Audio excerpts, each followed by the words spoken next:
বাংলাদেশ আর শ্রীলঙ্কা ম্যাচে কে জিতবে?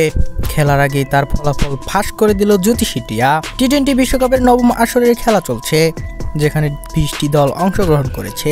4টি গ্রুপে 5টি করে দল ভাগ করা হয়েছে। সেখানে বাংলাদেশের গ্রুপ হচ্ছে ডি, যেখানে বাংলাদেশের সাথে আছে সাউথ আফ্রিকা, শ্রীলঙ্কা, নেদারল্যান্ডস ও নেপাল।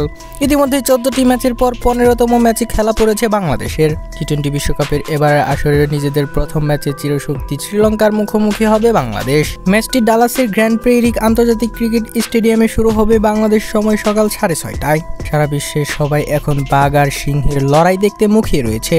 সবারই জানার আগ্রহ কে জিতবে এই ম্যাচে।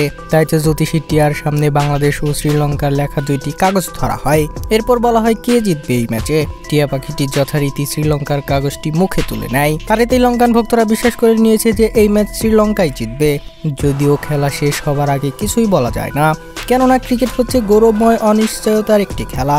আর তার চেয়েও বড় কথা হচ্ছে জ্যোতিষী এবং টিয়া এসব কিছু বিশ্বাস করবার নয়, কেননা এগুলো সব সময় সত্যি হয় না। তো দর্শক, আসুন আমরা সবাই এগুলো বিশ্বাস না করে খেলার সময়ের জন্য অপেক্ষা করি।